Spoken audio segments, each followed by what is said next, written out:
Welcome YouTube Tycondrius fans. This is Tycondrius again doing another action figure review, and today we're having a look at two figures. This is wave 2 of the Legends of Vox Machina figures in the form of Keyleth and Vax'ildan. So I only picked up one of wave 1, which was the Vex'alia, and this is Vax'ildan, who is her brother. I think there's, if I'm not mistaken, I think they're meant to be twins, possibly. I know they're siblings. I'm not sure if they're supposed to be twins or something along those lines. But if I flip around the back of the box, we have a quick write-up on each character. So the boxes are pretty much the standard McFarlane affair. They're the window boxes and has this purple kind of logo. So for Keyleth, it says, "Hopefully naive with everything to prove, Keyleth wields powerful nature magic. Her awkwardness combined with her raw talent makes her the least predictable and most compassionate of the Vox Machina. But Kiki is determined to prove that her gentle heart is a strength and not a weakness." And then it's just repeated in two different languages. On the bottom of the boxes, you have an image of all the characters from the animated series. Now, I know these are based on the Critical Role characters, and Critical Role characters have varied over time, as in they've had different characters come in and go kind of thing. So, like, some of the Vox Machina crew have changed over the years. So this is the one from the Amazon Animation Studio. And then Vax'ildan. The dreamy, studly loner of the group, Vax'ildan doesn't share a lot except with his sister Vex'alia. Troubled yet determined to reckon with the wrongs of the world, he'll steal your heart and possibly your coin purse.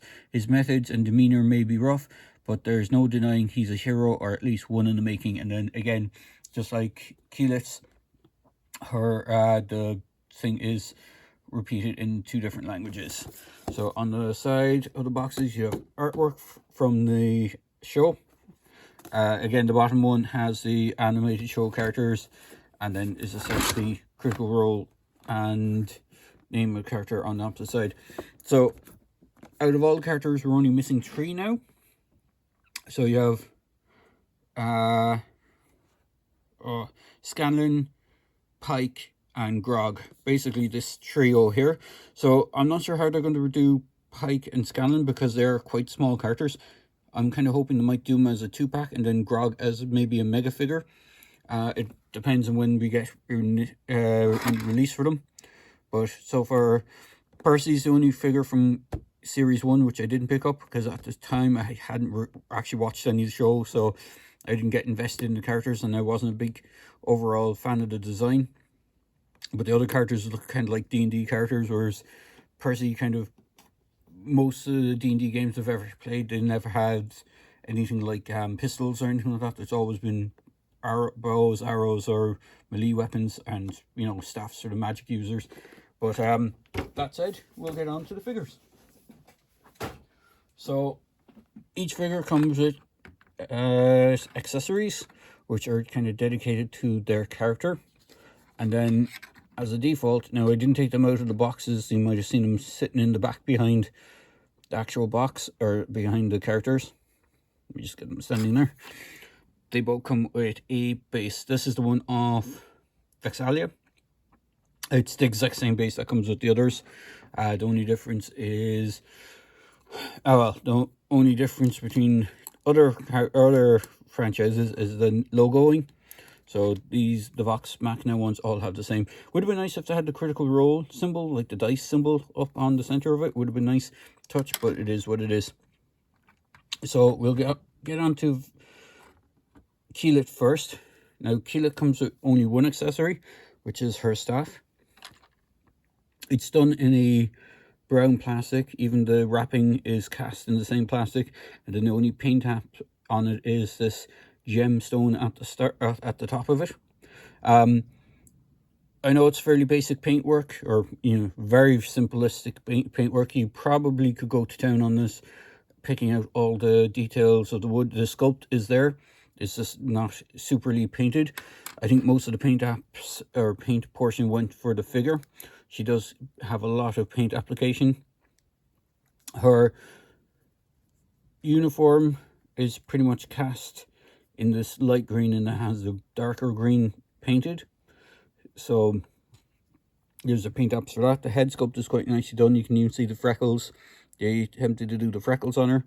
Unlike the Vax'ildan figure, Vax'ildan is actually looking off to the side. The two figures in this wave have actually had their eyes painted looking forward, which is quite nice.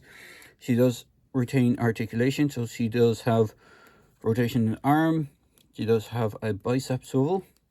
She does have double jointed elbows, which are on ratchets. You can just see the ratchets there. Now, it is worth noting that this area is painted.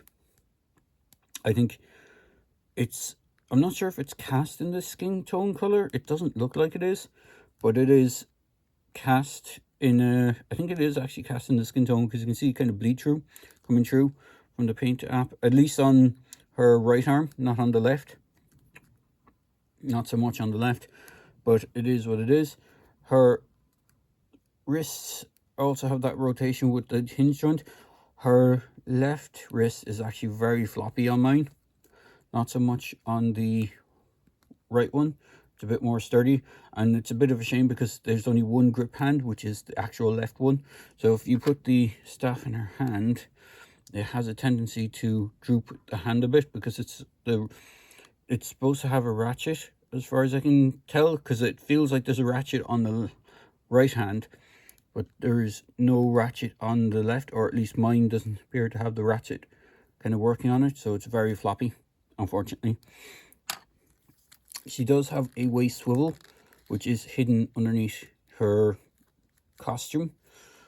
She is supposed to have probably back and forth on the chest area, but it is very tight and very hidden underneath this, so you don't actually get much in the range of forward and back on the diaphragm or anything like that. Head is on a ball joint, has good side to side, a little bit back, more down than back because of her hair sculpt. It does get in the way of moving her head back, but not so much for moving the head side to side, as you can get some good range of movement on that. Her open hand is kind of just, as I said, it's an open hand. It doesn't really grip anything too well. She can kick forward. Her kick isn't too hindered by her uniform or her costume. She has double jointed knees. Nothing much in the thigh for thigh swivel. She does have the hinge joints on the legs. She even has a toe articulation, and there is a peg hole. Just like with Vax'ildan, she is quite a skinnier model.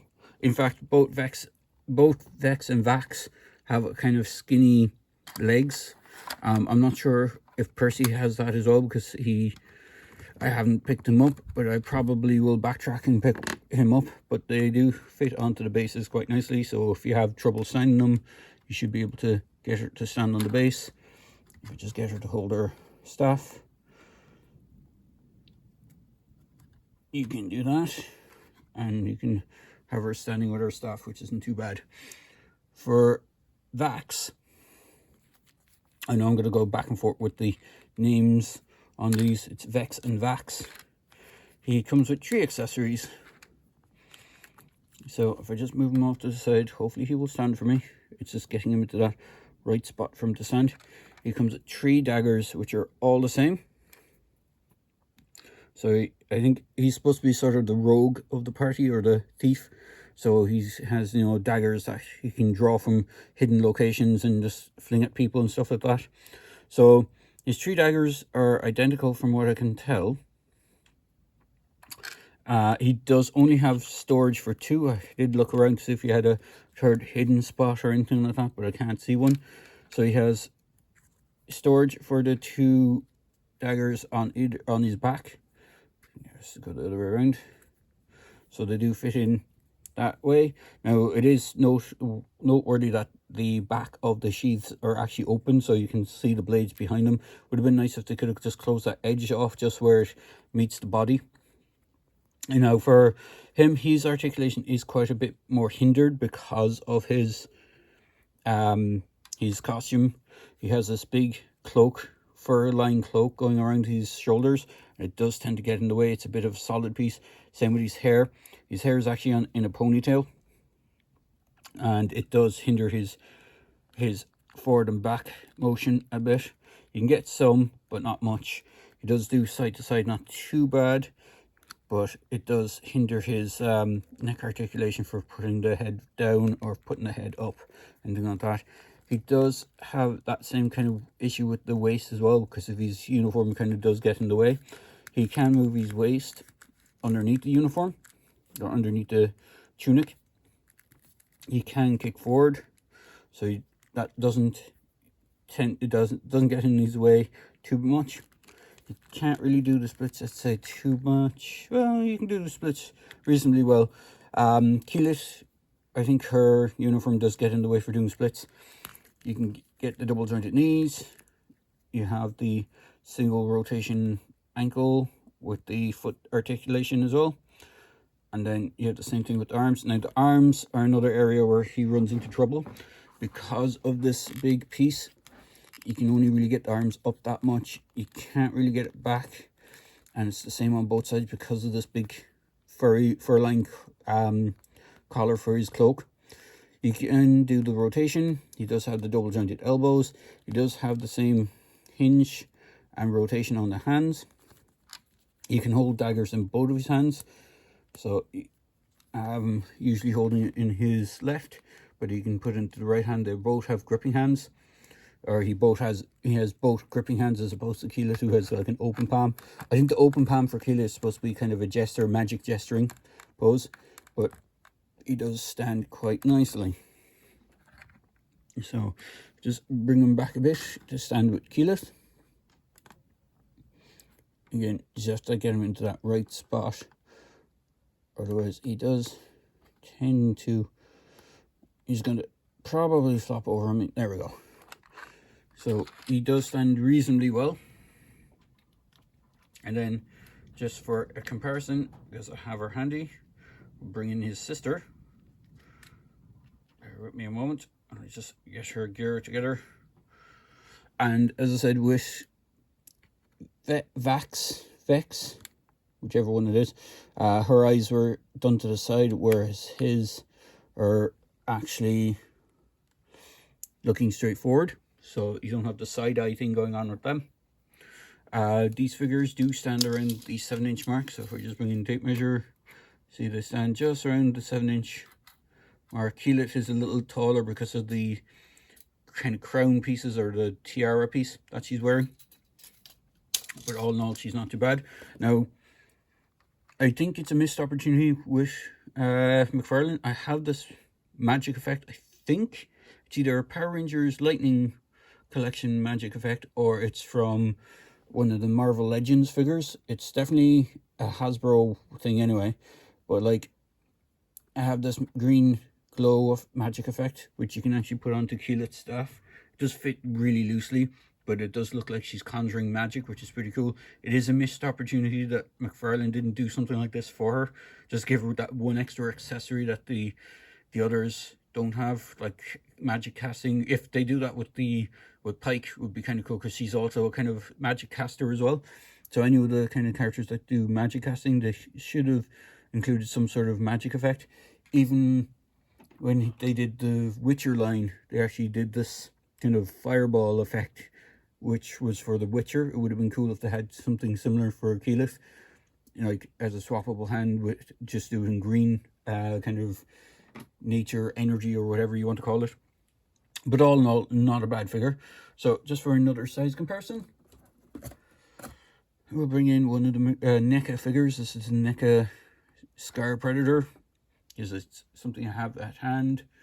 And there's one of these guys at hand, and hopefully everything won't fall over.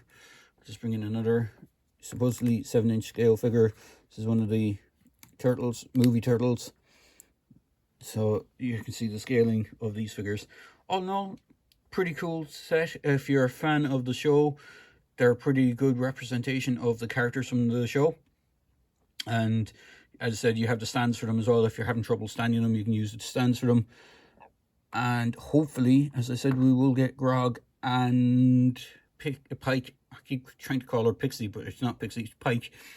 Grog, Pike, and Scanlan at some point. And as I said, hopefully they might do Pike and Scanlan as a 2-pack because they are shorter characters, and then do Grog as maybe a mega figure because he's a lot bigger than a standard character as well. So there you go, guys. I hope you enjoyed this quick video review for the Legends of Vox Machina, Keyleth and Vax'ildan. Yes, Vax'ildan. As always, please feel free to like, comment, and subscribe to my channel, and see you in the next video. Cheers, guys.